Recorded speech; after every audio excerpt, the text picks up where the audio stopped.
नमस्कार, मैं गुड्डू चौधरी आपका स्वागत करती हूँ सरोकार एग्री इंस्टीट्यूट के यूट्यूब चैनल पर।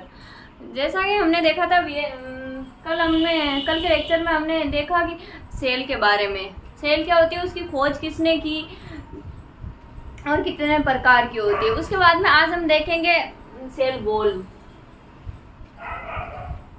सेल वॉल क्या है? सेल वॉल एक मर्द व पारगम्य झिल्ली होती है जो कि पादपों के बाहर की साइड पाई जाती है।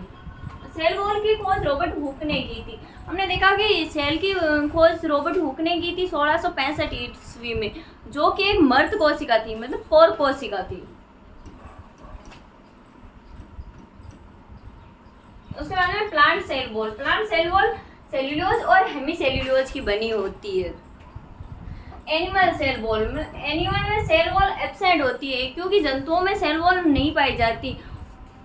और उसके बाद में कवक सेल वॉल काइटिन की बनी होती है। कवकों में कोशिका भित्ति होती है जो कि काइटिन की बनी हुई होती है। और शैवाल सेल वॉल है जो कि एक पदार्थ से नहीं होकर बहुत सारे पदार्थ मिलकर बनते हैं, जैसे कि सेल्यूलोज, मेनेन, ग्लेक्टेज, कैल्शियम कार्बोहाइड्रेट, ये सब मिलकर शैवाल की कोशिका भित्ति बनाते हैं। उसके बाद में प्लांट सेल वॉल इससे मिलकर बनी होती है। प्लांट सेल वॉल है, इसका निर्माण पादप गोलजिकाई से होता है जिसको कि डिक्टियोसोम कहते हैं। इसका संगठन है cellulose, hemicellulose, pectin, lignin, suberin, cutin से होता है। इसमें सेल्यूलोज है वो फ्रेम बनाते हैं। फ्रेम का मतलब होता है बाहर का आवरण होता है, वो सेल्यूलोज बनाता है, और आंतरिक जो होता है आवरण उसको hemicellulose, pectin, lignin, suberin, cutin ये बनाते हैं, जिसे कि मैट्रिक्स कहते हैं, मैट्रिक्स। इसके बाद में ये है सेल वॉल के प्रकार। इसमें सबसे बाहर की होती है प्राथमिक सेल वॉल, और इसके अंदर होती है द्वितीयक सेल वॉल और तृतीयक सेल वॉल। प्राथमिक सेल वॉल होती है जो कि सभी पादपों में पाई जाती है। प्राथमिक सेल वॉल होती है जो कि सभी पादपों में पाई जाती है। जैसे कि हम देखते हैं सभी पादपों में जो बाहर की परत होती है उसे प्राथमिक सेल वॉल कहा जाता है। उसके बाद में द्वितीयक सेल वॉल जो कि मेरिस्टम मतलब विभज्योतक सेल को छोड़कर सभी पादपों में पाई जाती है। द्वितीयक सेल वॉल है जो कि पादप का सबसे ऊपरी भाग होता है जिसको कि हम विभज्योतक कहते हैं, उसको छोड़कर बाकी सभी पादपों में पाई जाती है। और तृतीयक सेल वॉल में वो केवल जाइलम की वाहिनिकाओं में, ट्रेकिड में पाई जाती है, क्योंकि ये तृतीयक सेल वॉल है जो कि पादप के आंतरिक भाग में पाई जाती है, जिसे कि ये जाइलम की वाहिनिकाओं में पाई जाती है। और दो सेल वॉल के मध्य में पाई जाती है ये मध्य पटलिका, जो कि कैल्शियम मैग्नीशियम के पेक्टाइड से बनी हुई होती है। इसे पादप सीमेंट भी कहते हैं क्योंकि ये एक कोशिका भित्ति से दूसरी कोशिका भित्ति में पादपों मतलब पदार्थों का आदान प्रदान होने से रोकती है मध्य पटलिका।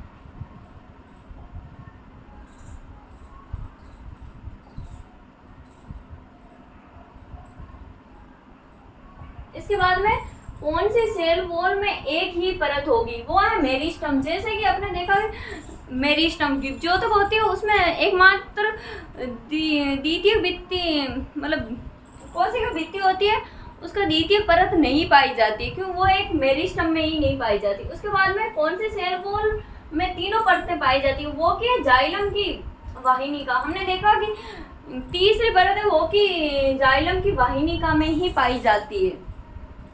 उसके बाद में आती है सेल वॉल में जमाव। इसमें लिग्निन का जमाव, ये जाइलम की वाहिका में वाहिनिका पर होता है। लिग्निन जो कि पादपों के जाइलम की वाहिका में वाहिनिकाएं होती है उनमें ही पाया जाता है। ये लिग्निन, ये सेल है, इसके ऊपर ये जो पदार्थ पाया जाता है वो लिग्निन होता है। और इस लिग्निन पदार्थ के बीच में ये जो मध्य में खाली स्थान होता है उसे गर्त कहते हैं, पीड्स।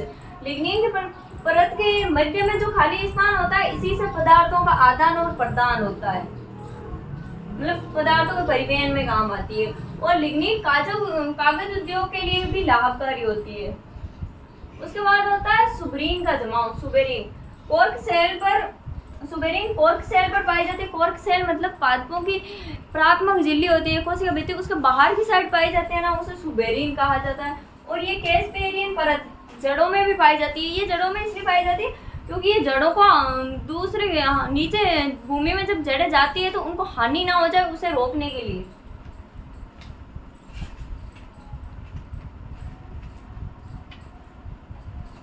उसके बाद में श्लेष्मा का जमाव, जो कि जलोदविद पादपों में पाया जाता है। श्लेष्मा एकमात्र जलोदविद पादपों में ही पाया जाता है। उसके बाद में क्यूटीन उपत्वचा का जमाव पत्तियों की सतह पर होता है। क्यूटीन पत्तियों की सतह पर जो छोटे छोटे रंध्र पाए जाते हैं, उनसे जल का वाष्पोत्सर्जन अधिक होता है, उसी को रोकने के लिए क्यूटीन पाया जाता है, जो कि पादपों में अधिक मात्रा में होने वाले जल की हानि को रोकने के लिए होता है। उसके बाद में सिलिकॉन का जमाव, धान की पत्ती पर होता है सिलिकॉन का जमाव। घासों में, डाइटम्स में, इनमें पाया जाता है सिलिकॉन का जमाव। उसके बाद में सेल वॉल के कार्य। सेल वॉल क्या क्या कार्य करती है, उसका क्या काम है। उसमें सेल वॉल का आकार, मतलब सेल के आकार में, मतलब कोशिका भित्ति है, वो कोशिका को एक आकार, निश्चित आकार प्रदान करती है। क्योंकि कोशिका भित्ति बहुत ज़्यादा दृढ़ होती है और किसी भी दृढ़ पदार्थ की संरचना बदल नहीं सकती, इसलिए वो एक आकार देती है, कोशिकाओं को आकृति को बनाए रखती है। बाद में कोशिका में अवांछित पदार्थों में प्रवेश को रोकती है। कोशिका भित्ति में कोई भी पदार्थों का आदान प्रदान नहीं होता है, वो बहुत ज़्यादा कठोर होती है। बाद में सेल को बाहरी आघातों से सुरक्षा रखने के लिए, जैसा कि हमें पता है कोशिका भित्ति बहुत मतलब दृढ़ होती है, तो बाहरी आघातों से बचाने के लिए कोशिका भित्ति कार्य करती है। उसके बाद में कोशिका झिल्ली।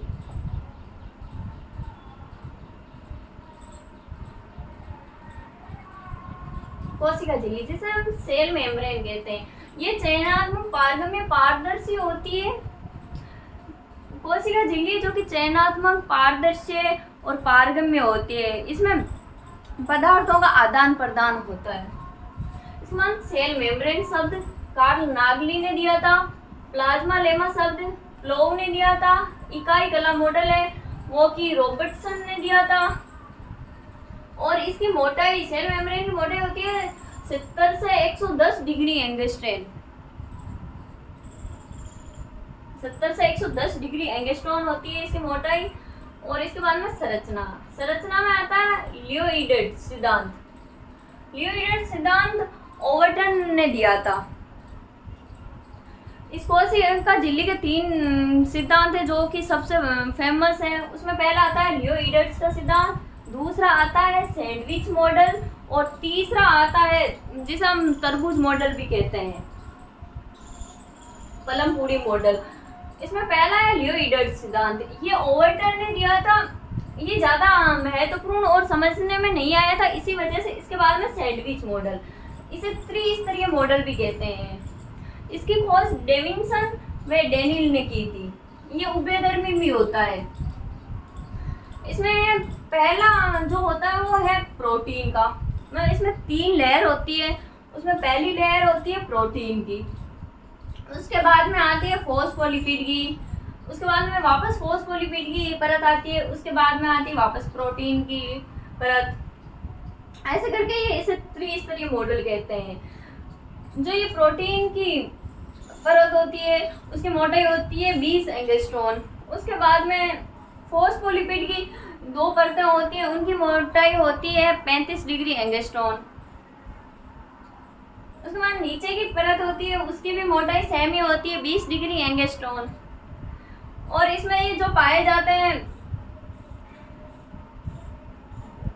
फॉस्फोलिपिड्स, उनके ऊपर का सिरा होता है, उसे हम ऊपर के सिर जो कि जल स्नेही होता है, और नीचे के हिस्से को पूंछ कहते हैं जो कि जल विग्राही होता है।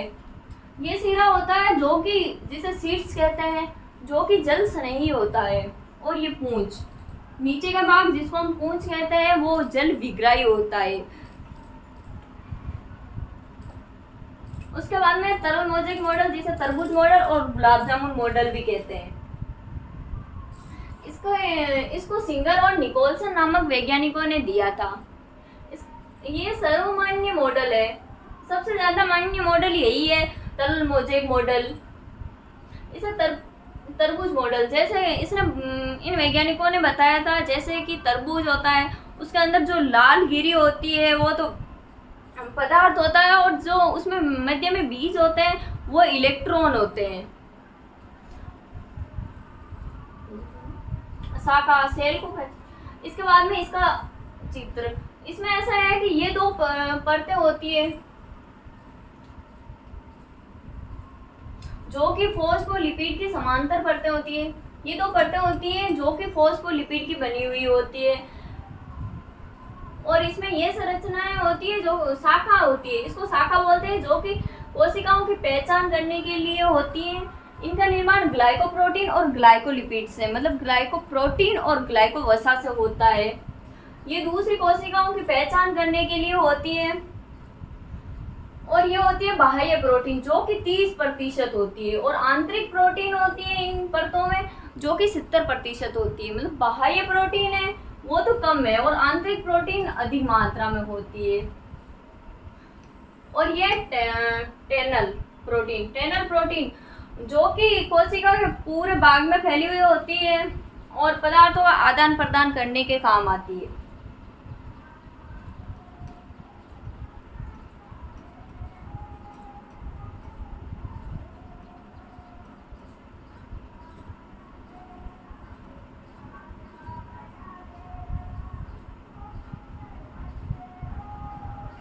इसके बाद में संगठन। कोशिका झिल्ली में 58% प्रोटीन पाया जाता है, 40% फॉस्फोलिपिड पाया जाता है। जैसे कि हमने देखा आंतरिक प्रोटीन और बाह्य प्रोटीन, इसमें अधिक मात्रा में प्रोटीन पाया जाता है जो कि 58% है। उसके बाद में फॉस्फोलिपिड की ये प्लेटें बनी हुई होती है जो कि 40% है, और कार्बोहाइड्रेट 1 से 2% इसमें कार्बोहाइड्रेट पाया जाता है जो कि ग्लाइकोप्रोटीन और ग्लाइकोलिपिड का बना होता है। जैसे हमने देखा था ये कार्बोहाइड्रेट के बने होते हैं जो कि ग्लाइकोप्रोटीन और ग्लाइकोलिपिड के बने हुए होती हैं। ये शाखाएं होती है जो कि एक कोशिका से दूसरी कोशिका की पहचान करने में काम आती है।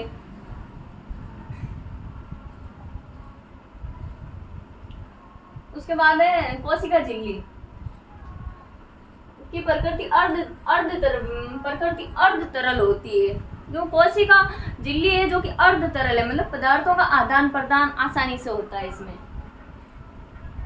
जो कि फॉस्फोलिपिड के कारण इसी कारण सेल मेम्ब्रेन की वृद्धि कर सकती है और विभाजन भी कर सकती है। कोशिका झिल्ली होती है जो कि फॉस्फोलिपिड और फॉस्फोप्रोटीन की बनी हुई होती है, जिससे कि इसमें वृद्धि व विभाजन करती है। ये कोशिका झिल्ली में कोलेस्ट्रॉल होता है जो इसे स्थायी बनाता है। कोशिका झिल्ली में कोलेस्ट्रॉल भी पाया जाता है जो कि इसे स्थायी बनाए रखने में काम आता है। सेल मेम्ब्रेन में 30 प्रकार के एंजाइम पाए जाते हैं, जिनमें से मुख्य है एटीफेज। ये सबसे मुख्य एंजाइम होता है कोशिका झिल्ली में, वो है एटीफेज एंजाइम। कोशिका झिल्ली के प्रोटीन पार्श्व में घूर्णन गति कर सकते हैं। कोशिका झिल्ली में प्रोटीन पाए जाते परंतु हेल्प हॉप गति नहीं कर सकते, मतलब कि एक साइड जा सके, मतलब आगे बढ़ सकते हैं और पीछे आ सकते हैं, ये ऊपर नीचे नहीं हो सकते।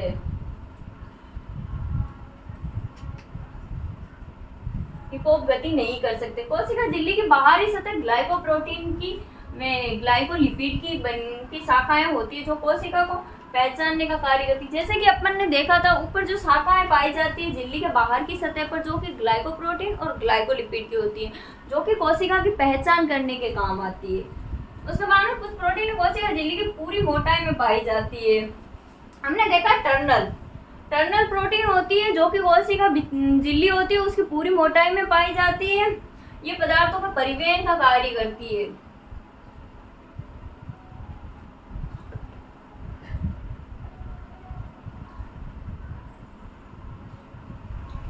तो इसी के साथ आज हमारी क्लास ख़त्म हुई।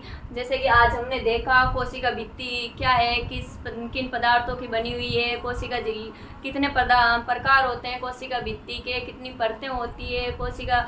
उसके बाद हमने देखा कोशिका झिल्ली की खोज किसने की, वो किस पदार्थों की बनी हुई होती है। जैसे पारगम्य होती है, उसमें टर्नल प्रोटीन पाई जाती है, ग्लाइकोप्रोटीन, ग्लाइकोलिपिड पाया जाता है। तो इसी के साथ हमारी क्लास यहीं समाप्त करते हैं। और जो नए हैं वो चैनल को सब्सक्राइब करें, बेल आइकन को प्रेस करें। Thank you.